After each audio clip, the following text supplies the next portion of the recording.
Correcto, buenas noches. Vamos a iniciar nuestra enseñanza de esta hora. Voy a invitar que cierres tus ojos, por favor. Vamos a orar y bueno, este tiempo en las manos del Señor. Padre amoroso, eterno, te damos gracias porque eres bueno siempre, porque tu misericordia no cambia, porque tu fidelidad permanece y porque todo lo que hagamos debajo del sol, Señor, tú lo bendices, tú lo multiplicas, Señor, nuestro esfuerzo para que sea para bien, Señor. Y gracias a Dios porque en este momento nos permite estar unidos en tu nombre. Da la sabiduría en este momento, el entendimiento, abre nuestra mente, nuestro corazón, nuestro espíritu para poder recibir. Y podamos entender estas verdades y estos misterios que puede haber en tu palabra, Señor, que nos son reveladas. Señor, que toda persona que escuche, Señor, esa enseñanza sea bendecida y guardada en ti. Y que todo lo que hablemos sea guiado por tu Espíritu Santo en este momento. En el nombre de Cristo Jesús, nuestro Señor y Salvador. Amén. Amén. Hemos estado viendo las semanas anteriores toda esa parte que lo hemos denominado las doctrinas fundamentales, que es toda esa parte que nos hacen ser cristianos y creer en lo que creemos. Platicaba con David, mi hijo, decía, es que esto es doctrina. Sí, efectivamente todo es doctrina. Pero a través del tiempo ha habido la necesidad de cierta manera clasificar los temas para darle claridad a lo que estamos hablando. Pablo como tal, cuando enseñaba, no decía voy a hablar de ese tema y voy a hablar de ese tema, voy a hablar nada más de la divinidad del Padre, dejando al lado la divinidad del Hijo. No voy a hablar exclusivamente de la salvación y no voy a tocar, no. Pablo hablaba de todo en un conjunto y cuando vamos entendiendo, y a esas alturas podrán a lo mejor darse cuenta, yo me doy cuenta a la hora de preparar cada tema que me corresponde, cómo hay una relación una con otra, cómo es inevitable hablar del Padre sin hablar del Hijo, ¿no? O no se puede hablar del Hijo sin entender la cuestión de Dios para con el hombre, y es imposible hablar del hombre sin entender el pecado que tuvimos y que después viene la salvación y que el Espíritu Santo confirma. O sea, al final del día todo está relacionado entre sí. Pero si nos hemos dado la tarea en estas enseñanzas de poder ir viendo tema por tema, es para tener una mejor comprensión al respecto. Hoy el tema que vamos a abordar es el hombre, la creación de Dios, desde un término que voy a esclarecer desde el principio. El estudio del hombre se le llama antropología, y inmediatamente se van a ir al contexto de las clases en la secundaria o en las clases en la preparatoria, en la cual estudiar antropología o estudiar un poco de historia era estudiar al hombre desde un contexto de estudio de la humanidad. La antropología es el estudio de la humanidad desde sus orígenes, su forma de relacionarse, su forma de vivir, etcétera. Por ahí un término que se le llama psicología antropológica, que es el estudio del hombre desde sus pensamientos, cómo se relacionaba en X época, cuál era el entendimiento que había, cuál era la relación en sociedad que había. Entonces, esa es la antropología, la psicología antropológica. Lo que vamos a abordar hoy y que nos importa en realidad es la antropología bíblica, la antropología cristiana, que es el estudio de la humanidad desde la perspectiva bíblica o cristiana, valga la redundancia, desde el concepto de Dios. Esta antropología, este estudio del hombre, va más relacionado de cómo ve Dios o cómo ha establecido Dios al hombre en la palabra de Dios, ¿no? En la Biblia, en las Sagradas Escrituras, cómo viene revelado lo que somos.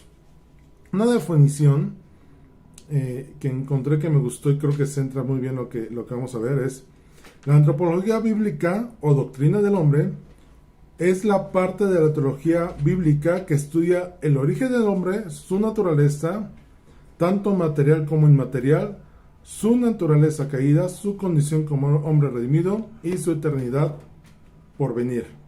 Si vemos esto, ya con esta definición podemos entender perfectamente a qué nos estamos refiriendo. Al hombre creado por Dios, y que si has estudiado la Biblia podrás ver desde Génesis su creación, todo su transcurso durante el Antiguo Testamento como el pueblo de Dios, desde Génesis, desde el diluvio, la Torre de Babel, la constitución de Abraham como patriarca, después el éxodo de Israel, el Israel como nación, las demás naciones, la esclavitud, Egipto, Babilonia, etcétera, etcétera, hasta llegar al tema de Jesús, y después cómo toda la humanidad en el Nuevo Testamento tiene una salvación a través de la predicación a los gentiles, y de ahí hasta el día de hoy. Entonces, así lo podemos entender, pero vamos a desglosarlo un poquito más. Y quiero empezar este pasaje con un texto muy conocido. Vamos al Salmo 8:4.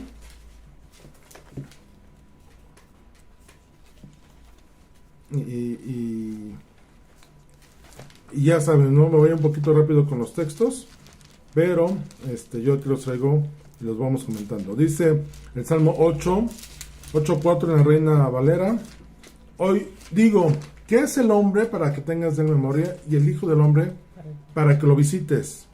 En la Nueva Traducción Viviente dice: ¿qué son los simples mortales para que pienses en ellos? Los seres humanos para que de ellos te ocupes.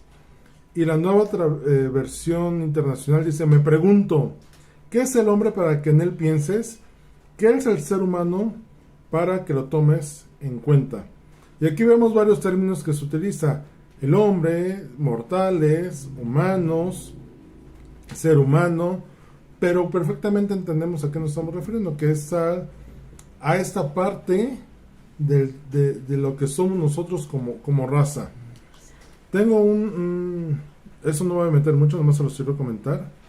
Hay 5 palabras en el Antiguo Testamento que se refieren al hombre, y hay otras 5 palabras en el Nuevo Testamento que se refieren al hombre. Los voy a tratar rápidamente. En el Antiguo Testamento hay 5 palabras. Una es Adam, que se refiere al ser individual y o a la colectividad de los hombres. Ish, I-S-H, que se utiliza frecuentemente como género masculino. Puede referirse al hombre en contraparte con Dios, al hombre diferente de la mujer, al hombre diferente de una bestia, a un hombre como esposo, a un hombre como padre, a un hombre valiente. Hay otro término que es Enosh, que generalmente es la forma poética de referirse a un hombre en su forma individual, a los hombres en sentido colectivo, a la humanidad en general. Otro término es Geber, que se deriva del verbo que significa fuerte o poderoso. Y el otro es Metim, que se puede referir a varones, a una cantidad de hombres o a la gente. Entonces vemos como los 5 términos que se utilizan en el Antiguo Testamento, que viene del hebreo, se refiere no solamente al hombre en creación, sino también a un conjunto de personas, y al hombre diferenciado de una mujer, inclusive, o de los animales. Y más o menos en el Nuevo Testamento, las contrapartes de los nombres son exactamente los mismos, que es, recordemos que el Nuevo Testamento está en griego y por eso los términos cambian, pero Anthropos, que es igual a Adam, Ener, que es igual a Ish, Tenos, Netos, que se refiere al hombre mortal, en referencia a la carne, al cuerpo, al hombre mortal que vivimos. Psique, que en algún momento ya habíamos platicado, que es el tema del alma, el yo interno. Y Arsen, que se utiliza también para distinguir entre masculino y femenino. Y estas definiciones de términos es para establecer un poquito que todo término del hombre que viene en la Biblia plasmado, que vamos a estar tocando, pues se refiere únicamente exclusivamente al hombre como lo que tú y yo somos, ¿no? Que somos un ser humano tripartita, y que fuimos creados por Dios. Y indiscutiblemente el tocar el nombre la creación del hombre entra un tema que hay mucha controversia en cuanto a que si tú no lo sabes, te van a dar revuelta, que es la creación del hombre. El mundo dice a través de la evolución que el hombre viene de los ancestros simios y que fueron evolucionando y que llegamos hasta el día de hoy, hablando de miles de millones de años. Y que por ahí hay el eslabón perdido que no terminan de determinar el paso del simio a un ser con inteligencia como somos nosotros. Entendemos, inclusive hoy hay muchos videos y estudios al respecto, pues que descubrieron que fue una mentira, ¿no? La evolución es una mentira, pero aún siendo una mentira comprobada y siendo la creación una información, una veracidad confirmada, siguen enseñando evolución en las escuelas, ¿no? Y desgraciadamente cuando llegan y nos preguntan como hijos de Dios, o debería haber una corrección en esto, cuando nos digan, ¿qué crees de la evolución, de la creación del hombre? Pues cualquiera de nosotros debemos decir, fuimos creados por Dios. Y aún hay cristianos que dudan al respecto de decir, oye, bueno, es que en la escuela me enseñaron que venimos del mono, y hay una lucha interna por tratar de comprobar o hacer corroborar o que cuadren las dos informaciones, cuando como hijos de Dios tendríamos que tener claro que fuimos creados por Dios de acuerdo a Génesis 1.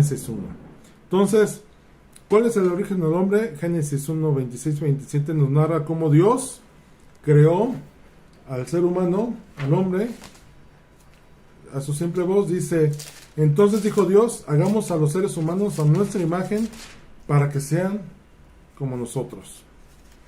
Ellos reinarán sobre los peces del mar y les da Dios a la autoridad sobre la creación para gobernarlas y someterlas. Pero claramente dice, Dios los creó a su imagen. Génesis 2.7 confirma esto. Génesis 2.7 dice que Dios formó al hombre del polvo de la tierra.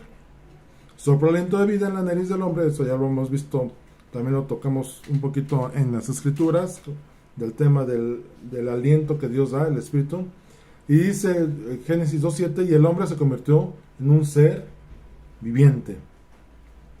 Y Dios decretó en Hechos 17, 24, 26 que toda la descendencia de la raza humana viniera de Adán y Eva, ¿no? No hay, y por ahí estaba viendo un video que decía, oye, pero explícame cómo es que Abel y Caín crecieron y se produjeron y entonces se cruzaron entre hermanos. Sí, se cruzaron entre hermanos, efectivamente. Pero, a ver, la palabra no dice que ni Abel ni Caín hayan sido el primogénito. No dice que hayan sido los primogénitos, o algún Caín en este caso, ¿no? Simplemente dice Adán tuvo relaciones con Eva, y nació uno y después nació el otro. A ver, Adán vivió más de 900 años, ¿no? Y dice que cuando nació Set, que fue el sustituto en la genealogía en lugar de Abel, tenía 130 años. Y recordemos que Adán nació ya siendo adulto, por así decirlo. Fue creado ya siendo adulto. Entonces, imagínense, en 900, vamos a hacer, que en los primeros 50 años no tuvo hijos, ¿no? En 850 años, ¿cuántos hijos pudo haber tenido con? O sea, de forma que en los primeros 100 años pudo haber tenido 100 hijos tranquilamente, y esos 100 hijos ya llegaron a ser adultos, entonces entre ellos empezaban a reproducir, ¿no? Ahora, decían alguien, es que eso es incesto. No, a ver. En este momento Dios así lo estableció. Una discusión que hay entre los LGTBI, Y y Z dice, oye, es que ¿por qué un hombre, por qué no está permitido dos hombres como pareja, dos mujeres como pareja? Muy sencillo. Tú pones a dos hombres en una isla desierta y regresas en 50 años y no haber, seguramente a lo mejor ya se murieron y no hubo reproducción. Haz lo mismo con dos mujeres y no va a ocurrir. Pon a un hombre y una mujer en una isla desierta, regresa en 50, en 100 años y seguramente ya habrá una civilización, un conjunto de personas viviendo en conjunto. Entonces Dios, en su plan inicial, no tuvo problema en que entre hijos o entre hermanos o entre familiares, tío con no sé, hubiera procreación. Hagan contexto, ¿cuántas personas pudieron haber existido en más de 900 años que vivió Adán? O sea, hagan en cuenta, si nomás que se habían embarazado de año, un hijo por año, 900 personas. Perfectamente se empezaron a reproducir y ya había una cantidad extrema en ese momento. Entonces Dios estableció que toda la humanidad viniera de Adán y de Eva.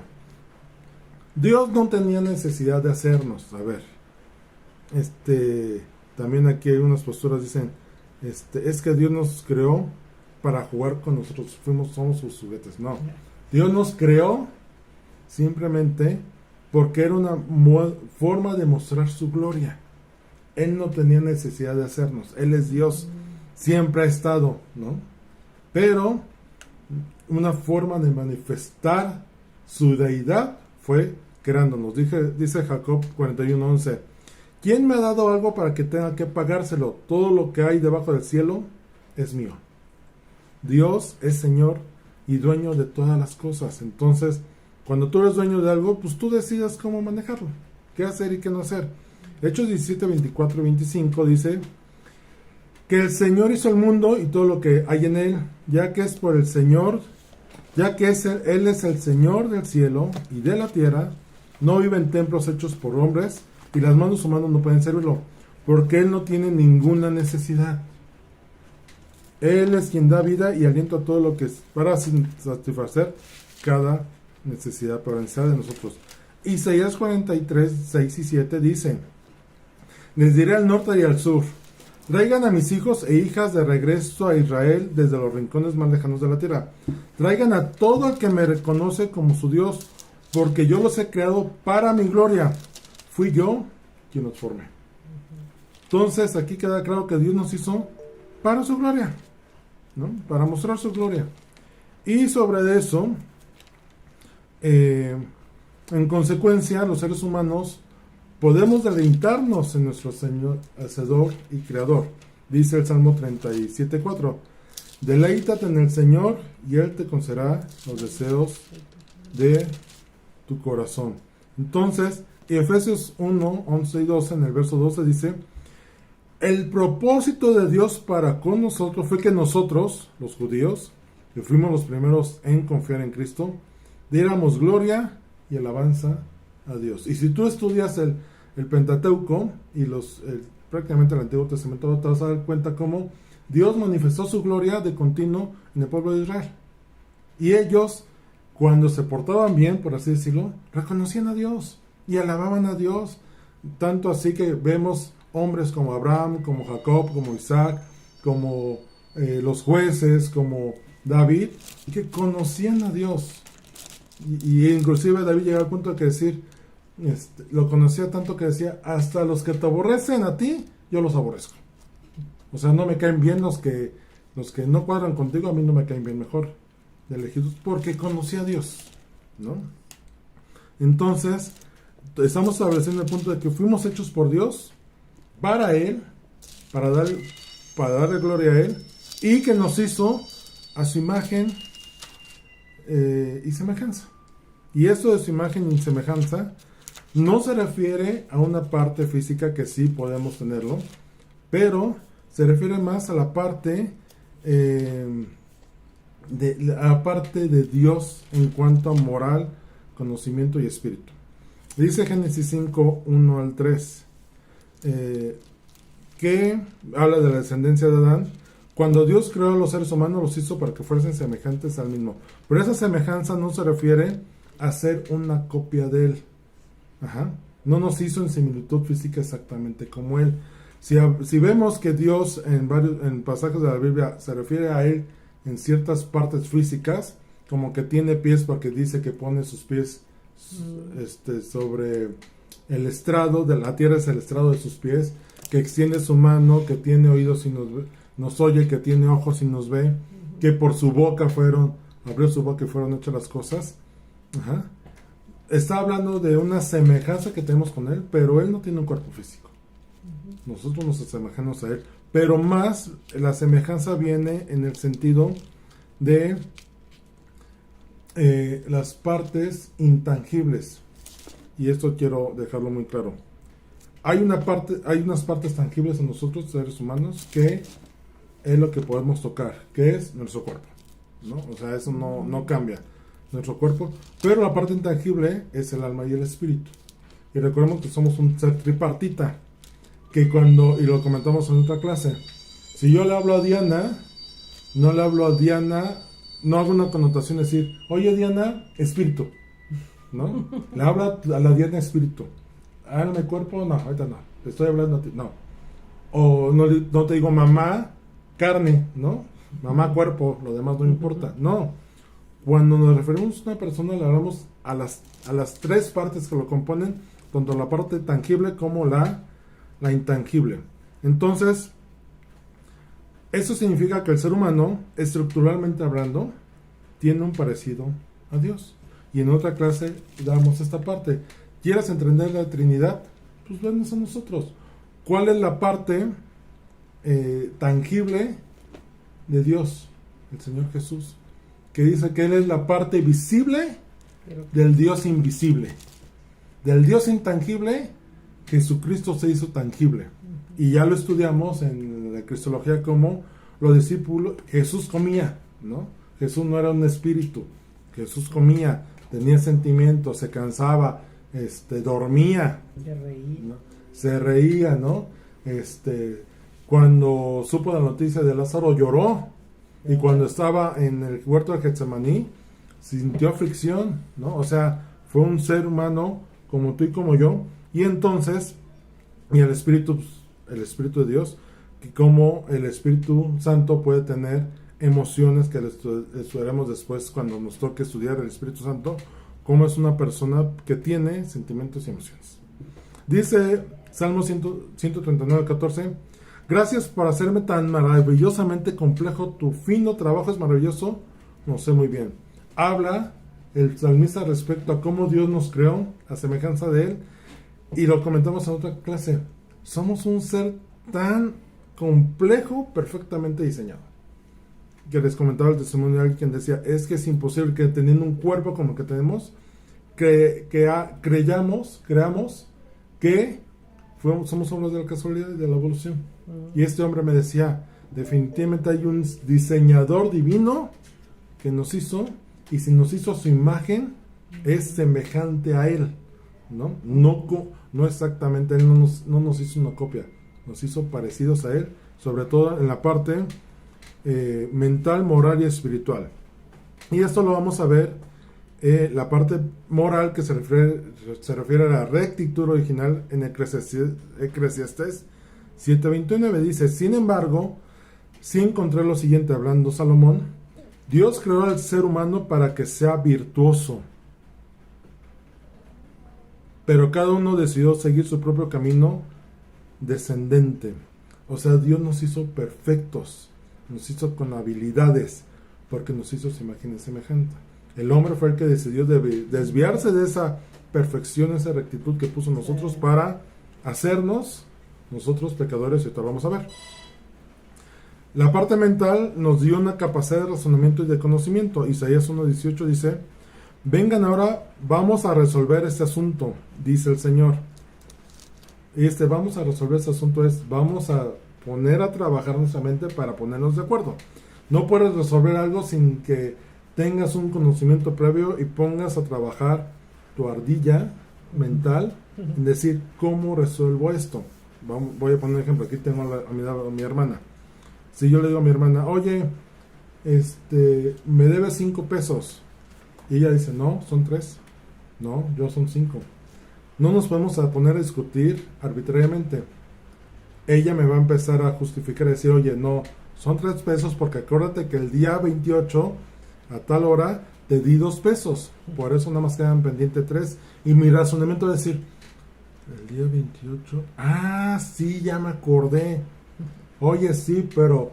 Y entonces en nuestra mente, en nuestro razonamiento, en nuestra capacidad de pensar qué es lo que nos hace diferentes a los animales, lo cual nos constituye como una creación particular de Dios, esa es la parte que nos hace diferente. Romanos 12:2 dice, no imiten las conductas ni las costumbres de este mundo, más bien dejen que Dios los transforme en personas nuevas al cambiarles la manera de pensar.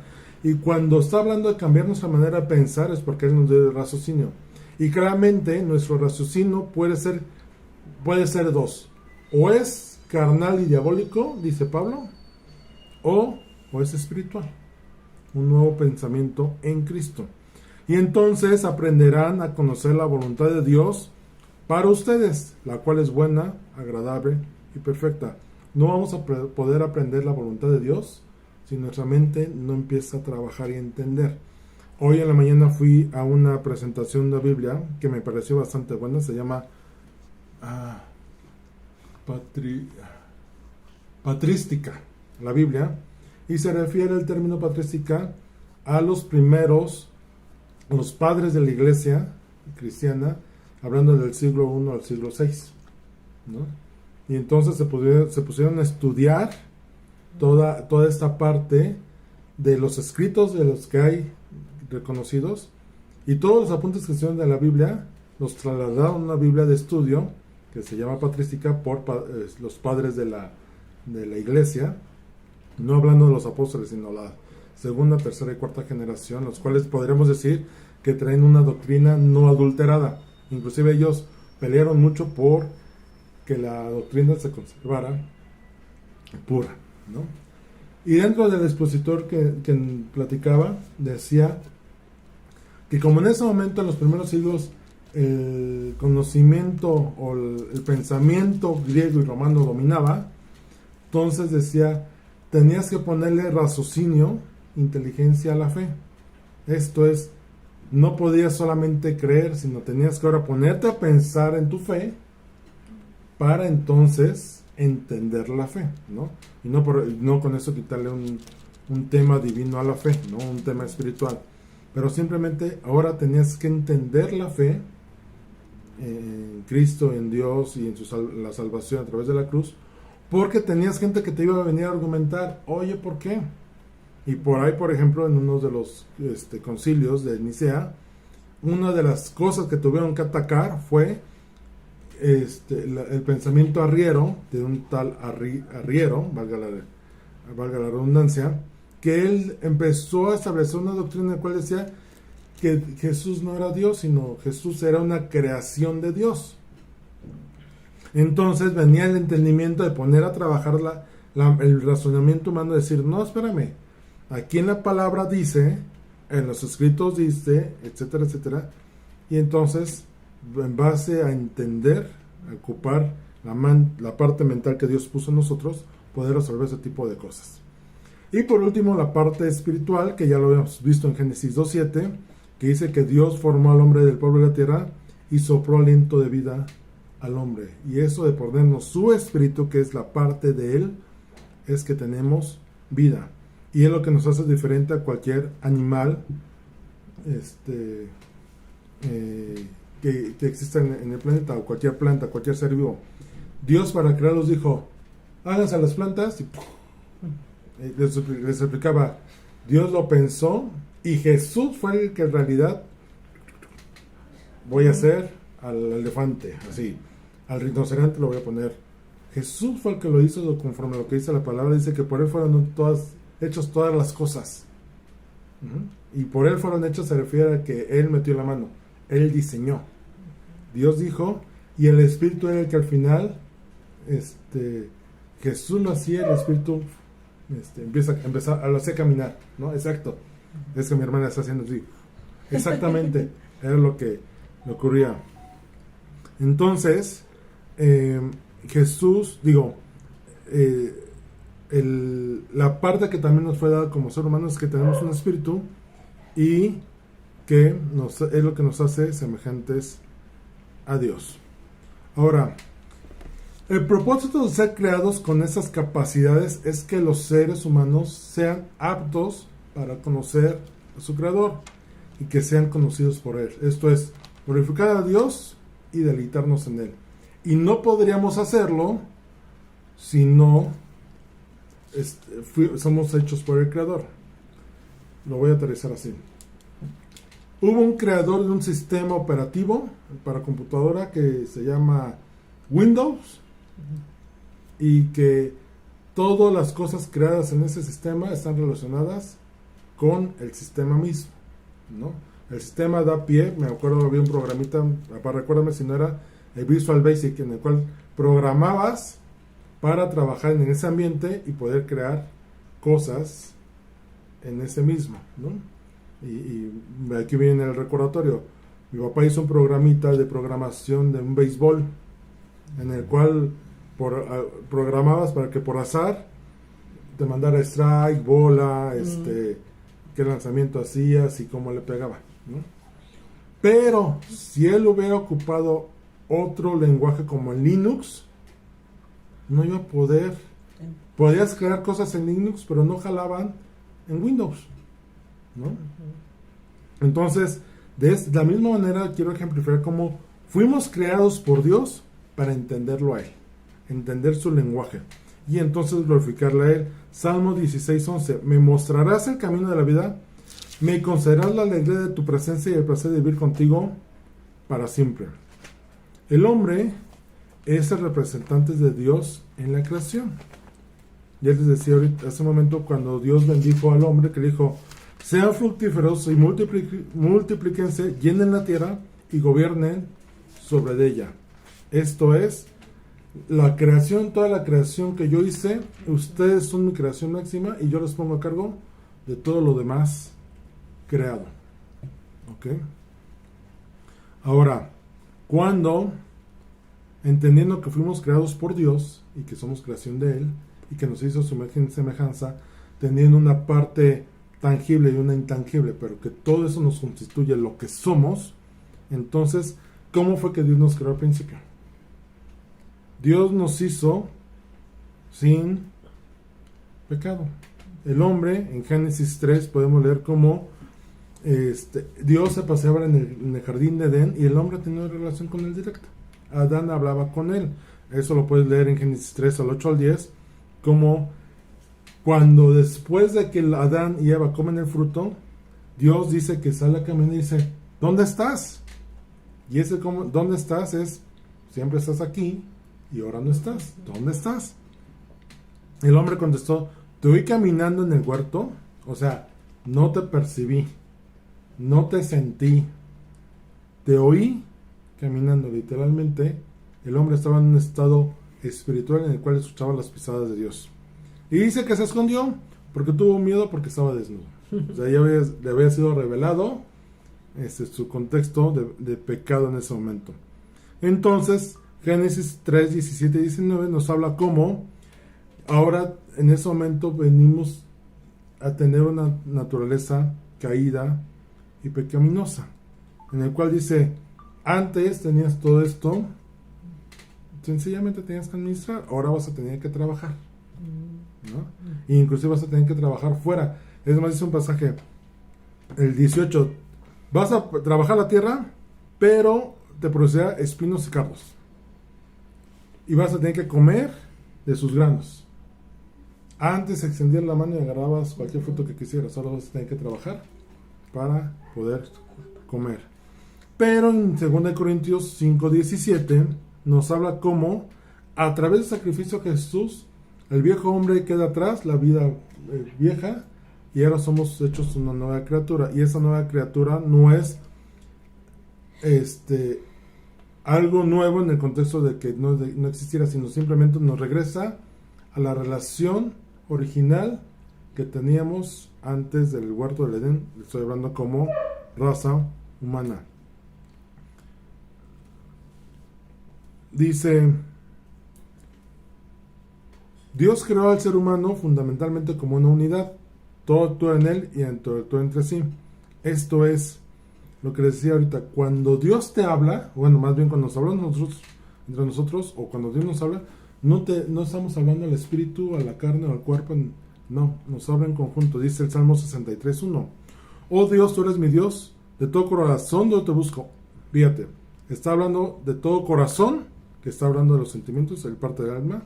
Mi alma tiene sed de ti, y todo mi cuerpo te anhela en esta tierra seca y agotada donde no hay agua. O sea, de corazón mi alma tiene sed de ti, pero mi cuerpo también te necesita. ¿Cuántas veces hemos sentido literalmente cansados físicamente y oramos o buscamos la presencia de Dios y nuestras fuerzas son reanimadas? Dice tener fuerzas como la del búfalo. Ajá. Y el que esté cansado levantar alas como el águila, ¿no? Entonces, esa connotación nos lleva que nos está hablando con una sola unidad. Y entonces viene la parte que les decía.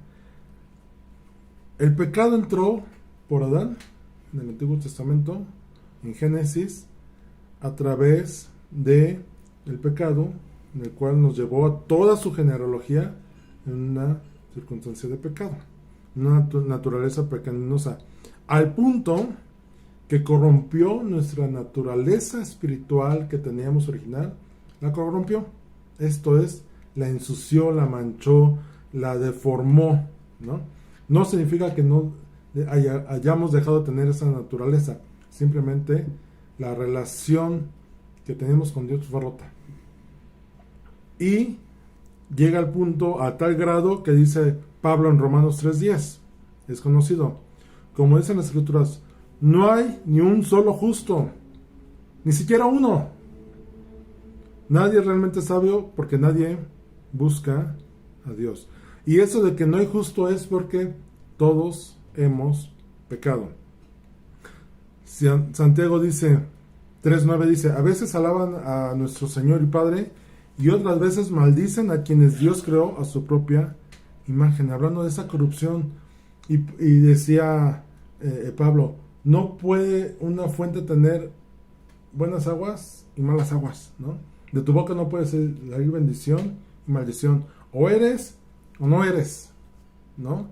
Pero por nuestra naturaleza pecaminosa que traemos a través de Adán, es que tendemos al pecado, ¿no? Y en otras ocasiones lo he comentado. Hacer lo malo es muy sencillo. Hacer una maldad es fácil. Mira, ahorita que se siente, ahorita que se levante, haz que se levante, yo le muevo la silla, que se siente, que se caiga. Eso es fácil hacerlo.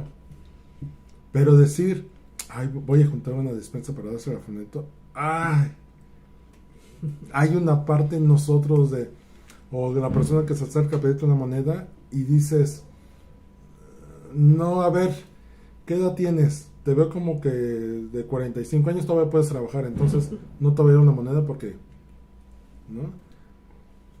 Si tuviera 45. Y si ves una niña de 10 años, dices, no le doy porque seguramente su padre se lo va a arrebatar y se va a drogar y se va a alcoholizar y entonces cualquier pretexto es bueno, ¿no?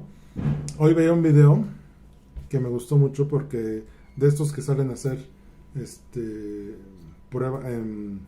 experimentos sociales y va con billetes de 500 con preguntas escritas, entonces la pregunta contestada daba el billete. Entonces se acercó una niña de 7 años, me llamó mucho la atención vendiendo mazapanes y le empieza a hacer preguntas, algunas no fáciles. ¿Cuáles son las 4 estaciones del año? Primavera, verano, otoño.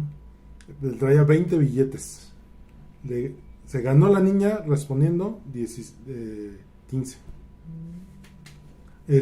¿Quién escribió la quinta sinfonía, no?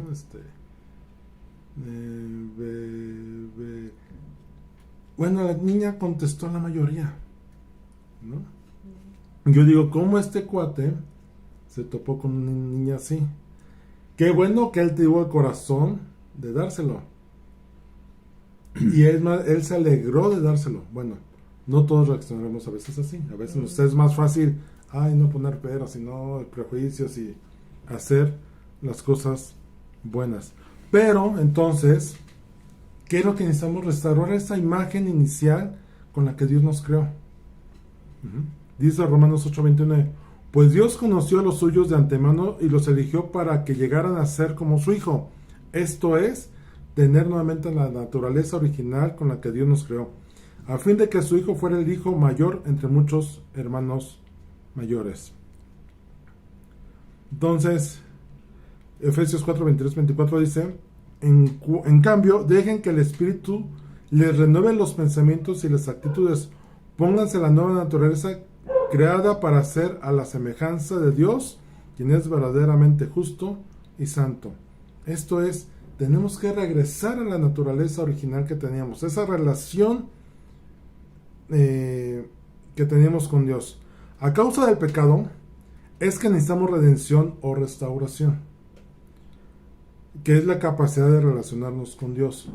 Cuando vivimos una vida sin renovación, o sin restauración, o sin redención, lo primero que impera es que no tienes una relación con Dios, ¿no? Estás alejado de Dios. Romanos 3:23, pues todos hemos pecado. Nadie puede alcanzar la meta gloriosa establecida por Dios. Dice la Reina Valera, por cuantos todos han pecado y están destituidos de la gloria de Dios. Y esto destituidos es, tenías una posición, te la quitan. Cuando dice, eras el gerente pero lo destituimos, te quita el puesto. Ya no vas a ser gerente, podrás hacer cualquier cosa menos gerente.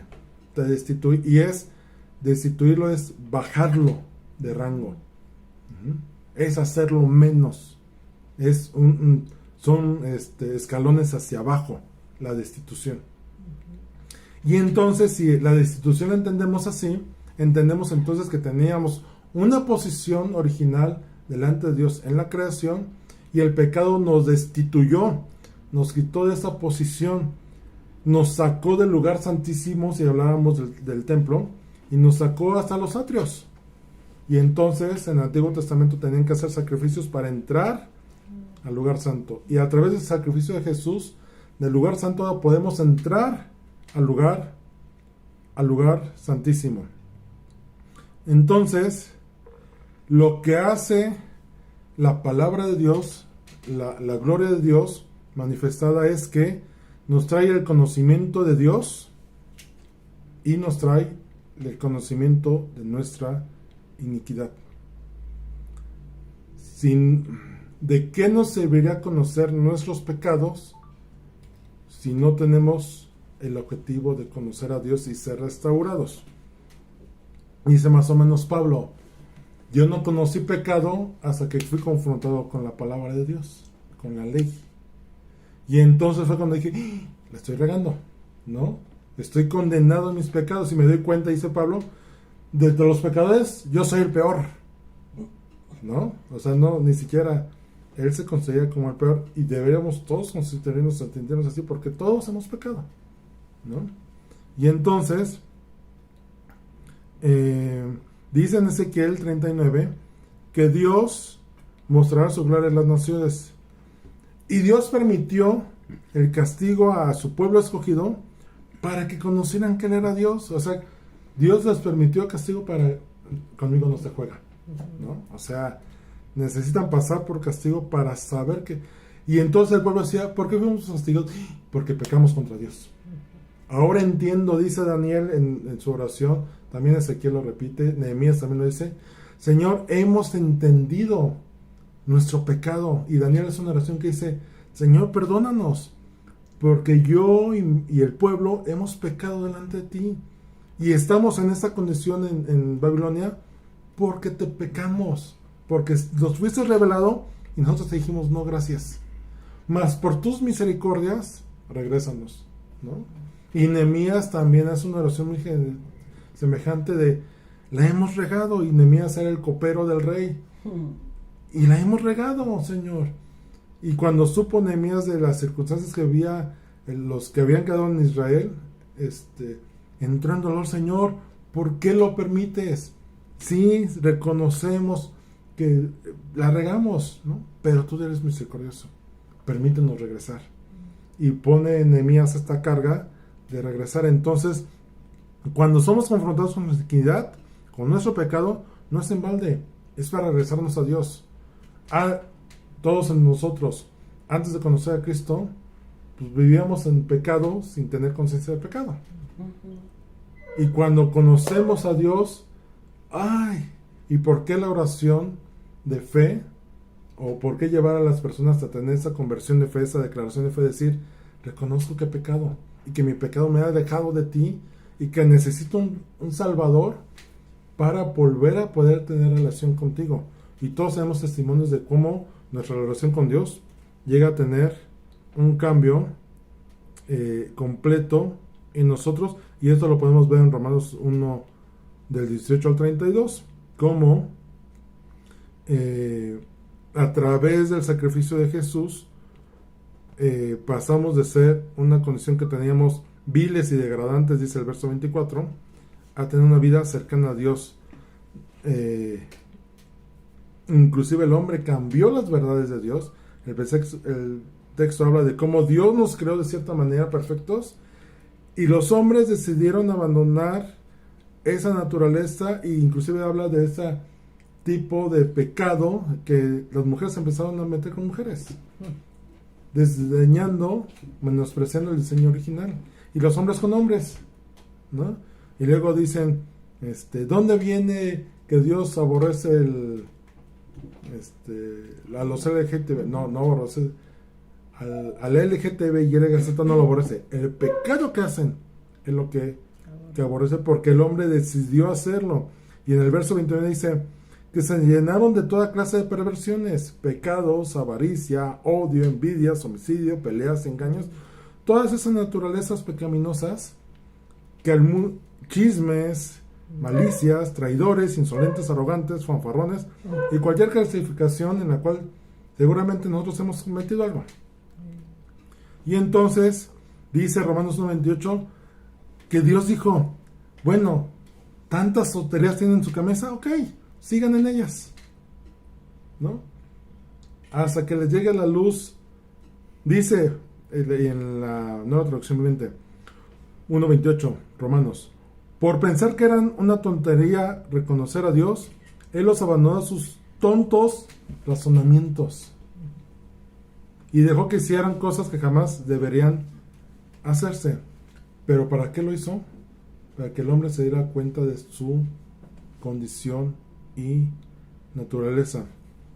Y obviamente el pecado nos lleva a tener una destrucción eterna. En 2 Tesalonicenses 3:1 al 3 habla de esto Pablo, en el cual la gente perversa y mala puede tener salvación, pero solamente recibiendo el regalo gratuito de Jesús en la cruz, y que Dios lo dice en Juan 3:16, porque de tal manera amó Dios al mundo que dio su Hijo unigénito para que todo aquel que en Él crea no se pierda, mas tenga vida eterna. O sea, Dios desde el principio mostró su amor, dijo, esta creación se volvió rebelde, pero no los dejo de amar. Voy a dejar que se enloden en sus pecados para que me puedan reconocer. Y voy a idear un plan, y el plan es Jesucristo viniendo a la cruz del Calvario y tomando nuestro lugar en la cruz, lo cual llamamos la expiación sustitutoria en la cruz, Gálatas 6, 14, 15. En cuanto a mí, que nunca me jacté de otra cosa que no sea la cruz de nuestro Señor Jesucristo, debido a esa cruz, mi interés por este mundo fue crucificado. Mis deseos carnales fueron crucificados ahí. Mi deseo de pecar, ahí fue muerto, en la cruz del Calvario. No importa si fuimos o no circuncidados, lo que importa es que hayamos sido transformados en una creación nueva. Entonces, el regalo es gratuito. Simplemente tienes que creer que Jesús en la cruz del Calvario tomó tu lugar. Tú y yo lo merecíamos, lo he comentado muchas veces. Y es algo que en esta congregación no vamos a hacer de lado. Algunas congregaciones tienen temor de hablar del pecado. Aquí no nos vamos a tocar el pelo en lengua. Lo que es pecado, punto, ¿no? La naturaleza, ay, no lo voy a tocar porque se me vayan ahí congregantes. Ni modo, ¿no? Mejor que sean confrontados, porque al ser confrontado con tu pecado, vas a conocer a Dios. Vas a tener la necesidad de Dios. Vas a querer borrar toda esa parte para tener ser una nueva criatura. Dice 2 Corintios 3:15, Él murió por todos para que todos los que reciben la vida nueva en Cristo ya no vivan más para sí mismos, más bien vivan para Cristo, quien murió y resucitó por ellos. Dios nos dio el regalo completo como seres humanos, y pasar de una condición pecaminosa heredada por Adán a una nueva condición, volver al diseño original que era en Adán antes del pecado. Cristo representa la imagen verdadera de Dios. Dios nunca dejó de lado su propósito de revelarse a los hombres. Juan 12:45 dice, pues cuando me ven a mí, hablando Jesús, están viendo al que me envió, esto es, al Padre. Dios Padre nunca se hizo ausente, nunca se desapareció y ay, Jesús, ahí tú estás responsable, te dejo a ti la bronca. No, Dios en su infinito amor dijo, tengo que hacer algo para que mi creación vuelva a mí, me reconozca y yo sea glorificado en ellos y ellos se deleiten en mí. Jesús dijo, yo voy, yo bajo, yo me hago hombre, desciendo, vivo como ellos, tomo el pecado de ellos y te los vuelvo a regresar, Padre. ¿Y por qué lo hizo Jesús? Por agradar al Padre. Dice, todo el pasaje, todo el Evangelio de Juan habla mucho de esto. Pues estoy haciendo esto porque la voluntad de mi Padre y esto agrada al Padre. Y todos debemos tomar esa idea de vivir para agradar al Padre. Él se constituyó como el segundo Adán, dice 1 Corintios, así vamos a leerlo. 1 Corintios 15, 46 y 47. No sé cómo está en la Reina Valera, pero bueno, yo nueva traducción viviente. Dice 1 Corintios 15, 45 y 47. Al 47, perdón. 1 Corintios 15. Está entre Génesis y Apocalipsis. Dice, las Escrituras nos dicen, el primer hombre, Adán, se convirtió en un ser viviente, pero el último Adán, es decir, Cristo, es un espíritu que da vida. Lo que primero viene en el cuerpo es el cuerpo natural y más tarde viene el cuerpo espiritual. Adán, el primer hombre, fue formado del polvo de la tierra, mientras que Cristo, el segundo hombre, vino del cielo. Y esta separación o diferenciación entre el Adán, ser viviente, a Cristo, el espíritu que da vida, pues nos deja claramente las naturalezas diferentes que teníamos. En Adán tenemos un cuerpo natural que muere, en Cristo tenemos un cuerpo espiritual que vive eternamente. ¿Dónde va a vivir? Ya será tu decisión a quién escojas, ¿no? Adán vino de la formación de la tierra, Cristo vino directo del cielo. Entonces, a través de su gloria escapamos de nuestra corrupción y participamos nuevamente de la naturaleza divina. 1 Pedro 1, 2 y 4 dice, Dios Padre los conocía y los eligió desde hace mucho tiempo y su Espíritu los ha hecho santos. Como resultado, ustedes lo obedecieron y fueron limpiados por la sangre de Jesucristo. Que Dios les conceda cada vez más gracia y paz. Que toda la alabanza sea para Dios, el Padre de nuestro Señor Jesucristo. Es por su gran misericordia que hemos nacido de nuevo. Porque Dios levantó a Jesucristo de los muertos, ahora vivimos con gran expectación y tenemos una herencia que no tiene precio. Una herencia que está reservada en el cielo para ustedes, pura y sin mancha, que no puede cambiar ni deteriorarse. Esto es la vida espiritual que vamos a tener en la eternidad. Y por eso fue que fuimos perdonados de nuestros pecados. Y la redención restaura el propósito de la creación de Dios, el cual es, a ver, ¿por qué fuimos creados? ¿Para qué fuimos creados? Hay un canto muy viejito que decía, y tiene toda la verdad: yo nací, Señor, para adorarte, tener tu presencia en mí. Yo quiero estar consagrado para servirte y que tu gloria sea vista en mí. Ese canto, ese corito de hace, no sé, 40 años yo creo, digo, desde que yo me acuerdo, como que existía la canción de los 80s, para atrás no sé cuánto, pero ese canto habla perfectamente del propósito divino, que la gloria de Dios sea manifestada en nosotros, y la adoración que le damos es un reconocimiento reverencial y honroso ante Él. Ese canto encierra una verdad doctrinal profunda, y vivimos para servirle. Y entonces viene el coro: Emmanuel, Dios con nosotros. Con nosotros Dios revelándose. Jesús vino, fíjense, ahorita estoy cayendo en cuenta de la profundidad de ese canto, Jesús vino a revelarse, a revelarnos al Padre. Y Jesús se hizo hombre para llevarnos al Padre. Y esta obra se va a completar, esta obra divina, cuando regrese Cristo. Dice Filipenses 6:1. Y estoy seguro de que Dios, quien comenzó la buena obra en ustedes, la continuará hasta que quede completamente terminada el día que Cristo Jesús vuelva.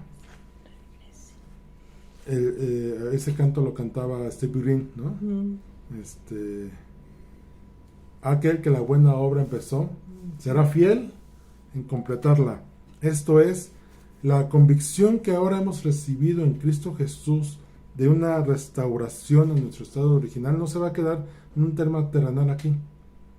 Cuando Cristo Jesús venga, nosotros vamos a pasar a tener un cuerpo terrenal, un cuerpo glorificado, y este cuerpo glorificado es en una naturaleza divina como fue al principio en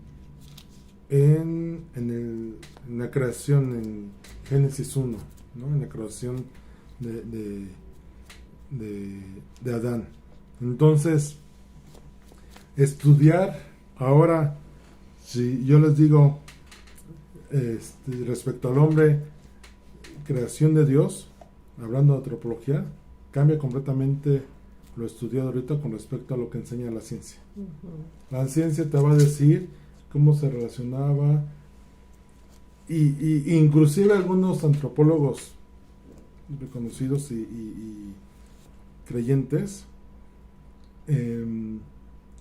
algunos antropólogos en sus estudios llegan a la conclusión de Dios, porque también se dan cuenta que en toda la existencia del ser humano como hombre, en esos términos que le decía tanto en el Antiguo y Nuevo Testamento, que denotan al hombre como un ser diferente a las bestias, diferente a Dios que fue creado, como su relación siempre ha estado Dios de una manera intrínseca. Hay gente, por ejemplo, en la parte moral, y hace rato no lo comenté, en la parte moral, hay gente que no conoce a Dios, más aún así se comporta de una manera recta y justa. ¿Por qué es? Porque una parte de Dios está en nosotros y nos lleva a actuar de tal manera. Son esos hombres que luego dicen malamente, ¿no? Lo único que le falta es conocer a Dios. Pues sí, le falta todo, pero dentro de su comportamiento se comporta mucho mejor de muchos que deberíamos comportarnos de una forma que glorifica a Dios, tristemente. Pero, ¿por qué hay hombres así? Pues porque Dios los creó. Hay una imagen y semejanza de Dios en cada uno de nosotros. Si analizamos un poquito y lo meditamos, hay cosas en nosotros buenas que tienden a salir, y que a veces nuestra naturaleza pecaminosa es la que no lo hagas. Tengo ganas de ayudarle, y llega el pensamiento: no, pero ¿por qué le vas a ayudar? Que se ponga a trabajar, ¿no? Es ahí donde tenemos que entender cómo Dios nos creó, que nos hizo su imagen y semejanza, que puso de Él en nosotros, y ese que puso Él en nosotros y que se reveló en nosotros, se manifiesta en las dos formas que tenemos, tanto hombres como mujeres. Dios diseñó al hombre para revelarse de una manera, y Dios diseñó a la mujer para revelarse de la misma manera, y para que cuando entonces sean uno, Dios se manifieste a través de ambos. O sea, no significa que la mujer sea menor que el hombre, no, simplemente el hombre tiene la responsabilidad. Pero en el diseño que hay en la mujer, ahí Dios se manifiesta. Hay dos libros de la misma autora. Uno se llama Solo para Mujeres, el libro que todo hombre debe leer, y Solo para Hombres, el libro que toda mujer tiene que leer. Y en los dos libros habla del diseño que Dios hizo para cada uno, y ella explica, es que Dios hizo al hombre de cierta manera, hizo al hombre para conquistar a la mujer, hizo a la mujer para ser conquistada. Y cuando se salen, entre muchos de los diseños, dice, pero cuando la mujer se sale del diseño original de ser conquistada a querer conquistar, se sale del diseño divino. Y cuando lo hace, las cosas no funcionan bien. Y cuando le quitas al hombre su diseño original de conquistar, y la mujer quiere tomar ese lugar, al hombre lo haces inútil, ¿no? Porque el hombre, principalmente, y Pablo lo expresa, la mujer tiene que honrar al hombre,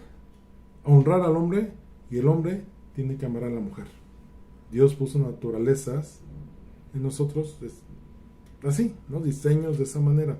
Entonces, todo esto es para que podamos conocer que Dios nos creó. No somos obra de la evolución, no somos obra de la casualidad, no somos obra de una mente divina sin ponerle nombre. Dios nos diseñó, Dios nos hizo su imagen, y somos de Él, y toda nuestra naturaleza pecaminosa anterior, Dios ya la quitó. Y voy a terminar con esto. Dios nos dio un valor en Génesis 9:6. Aquí nada más les voy a dar los pasajes, ya después lean con calma. Pero voy a resumir esto. Este valor que Dios nos dio no está en base a nuestros méritos, porque Él nos hizo así, ¿no? Dios nos dio el valor, y valemos más que las aves y que las flores. Todo es por mérito de Dios y para su gloria. Entonces, ahora cuando duermas, cuando despiertes, piensa en esto. Fui diseñado para darle gloria a Dios. Y como decía este viejo canto, a ver si el domingo lo cantamos en la reunión, que su gloria sea vista en nosotros, o dicho de otra manera, que nosotros reflejemos su gloria. ¿Ok?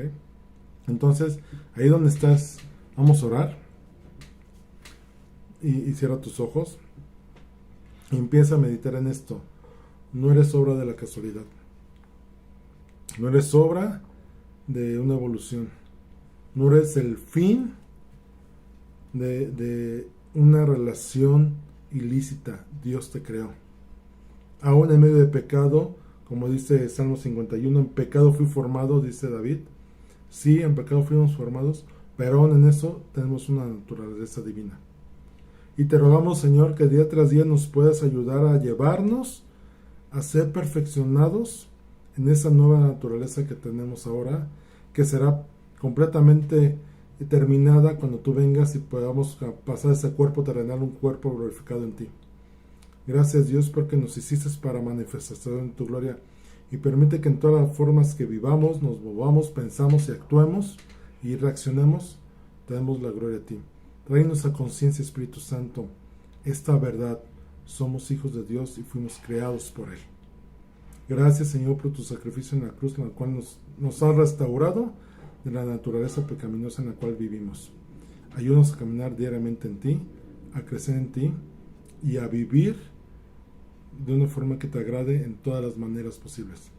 A ti será la honra y la gloria, Señor Jesús. Amén y amén. Amén. Muchas gracias, Dios les bendiga, y estamos en línea y los domingos en reunión. Bendiciones.